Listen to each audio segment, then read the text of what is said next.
नमस्कार दोस्तों, study corner 24 channel में आपका स्वागत है। आज हम सीटेट पर्यावरण अध्ययन यानी ईवीएस की एक महत्वपूर्ण क्लास लेके आए हैं।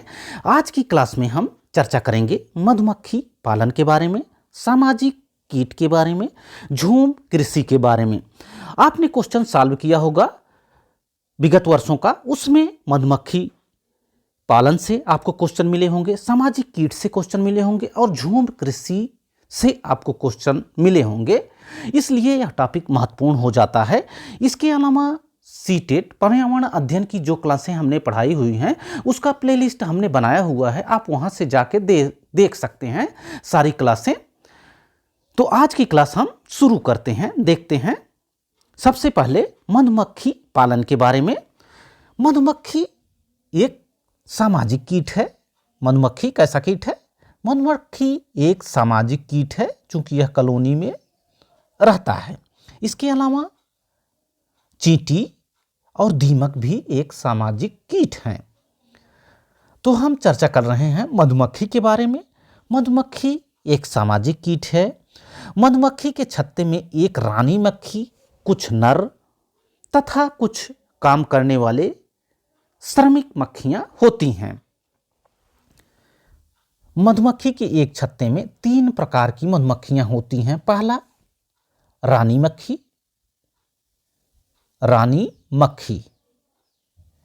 रानी मक्खी जो कि पूरे छत्ते में एक होती है।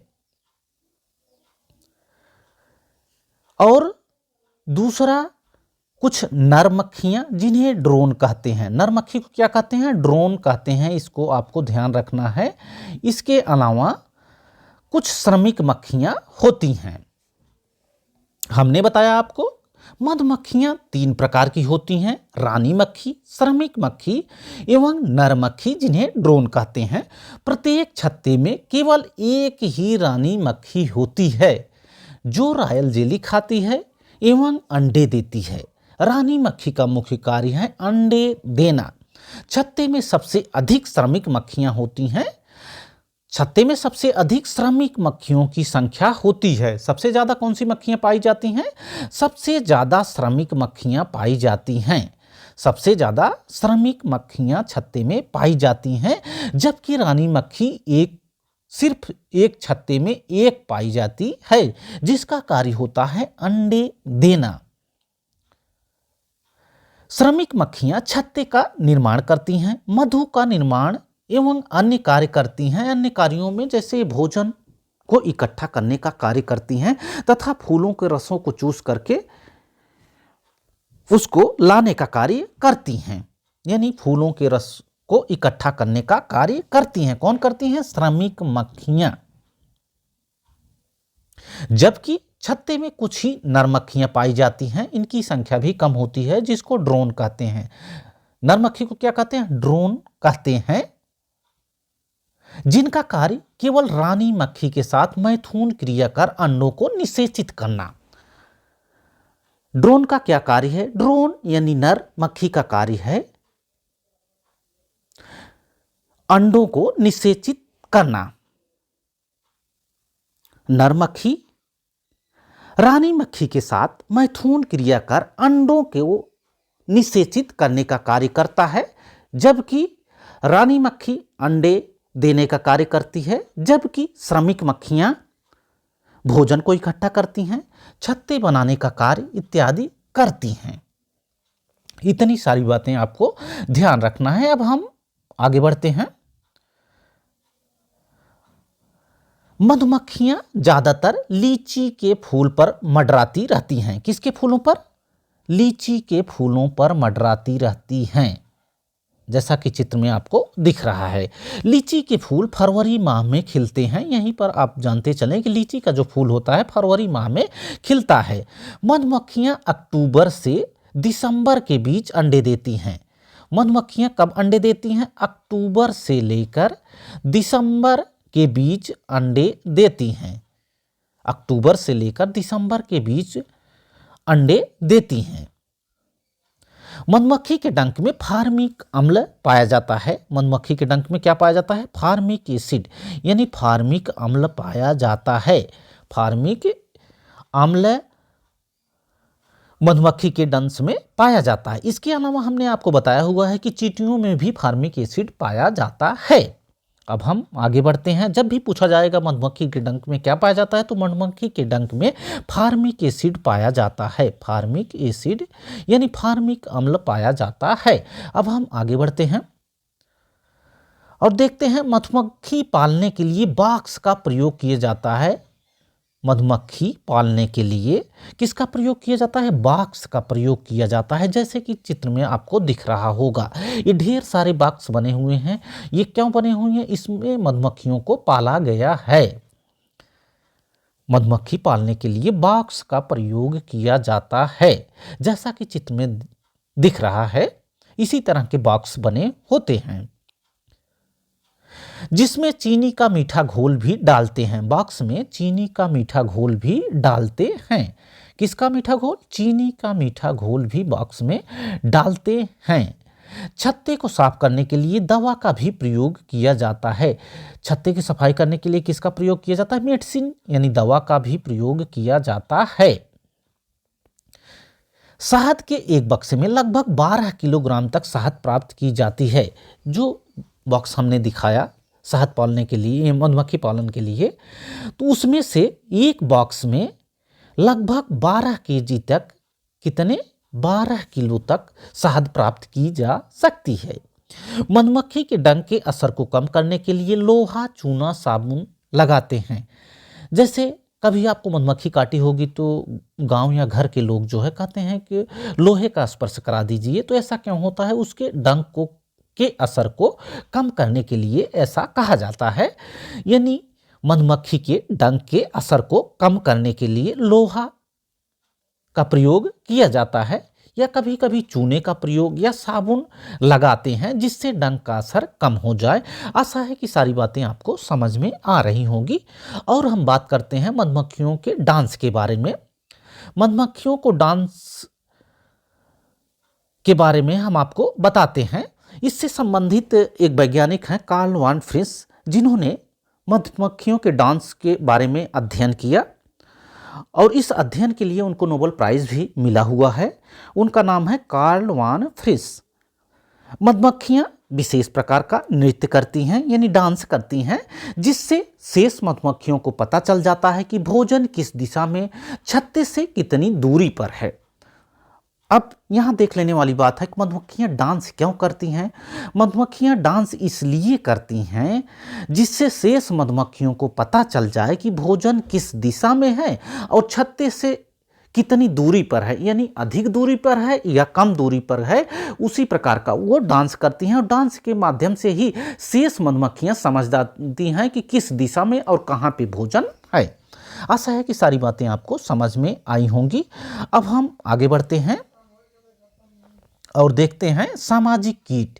सामाजिक कीट में हमने आपको बताया कि सामाजिक कीट के अंतर्गत आपकी मधुमक्खी भी आती है, चींटी भी आती है और दीमक भी आते हैं।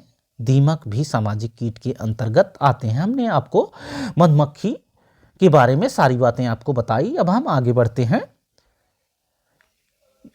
मधुमक्खी के अलावा चींटियां, दीमक और ततैये भी इस समूह में रखे गए हैं, यानी सामाजिक के कीट के अंतर्गत ये तो आपकी चींटियां हैं।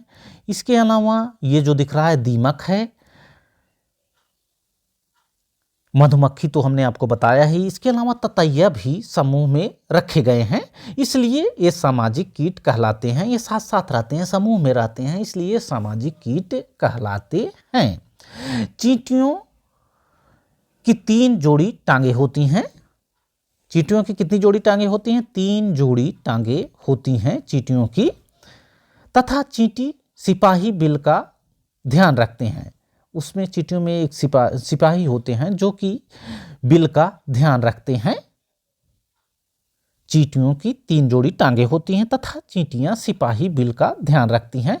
जब भी सामाजिक कीट के बारे में आपको पूछा जाता है तो आप ध्यान रखिए, उसमें चींटी, मधुमक्खी, दीमक और ततैया आदि आते हैं। इन सबको आपको ध्यान रखना है।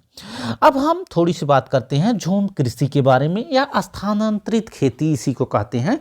झूम खेती या स्थानांतरित खेती भी कहते हैं। झूम खेती करने का एक तरीका है झूम। जैसा कि चित्र में आप देख रहे होंगे, यही झूम खेती है।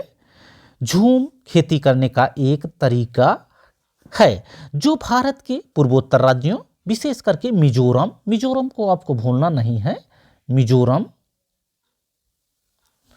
असम, नागालैंड, त्रिपुरा, मणिपुर, अरुणाचल प्रदेश में होता है। झूम कृषि कहाँ कहाँ पे होती है? मिजोरम में, असम, नागालैंड, त्रिपुरा, मणिपुर, अरुणाचल प्रदेश आज जो भारत के पूर्वोत्तर राज्य हैं उसमें झूम कृषि की जाती है।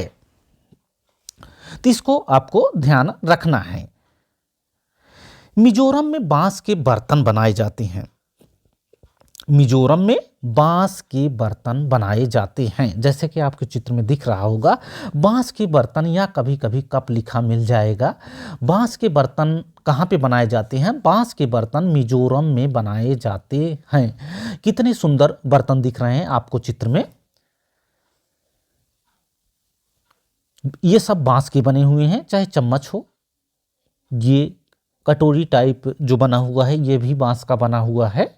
तो मिजोरम में बांस के बर्तन बनाए जाते हैं। चिराओ नृत्य मिजोरम की पारंपरिक और सबसे पुराना नृत्य है। चिराओ नृत्य, कौन सा नृत्य?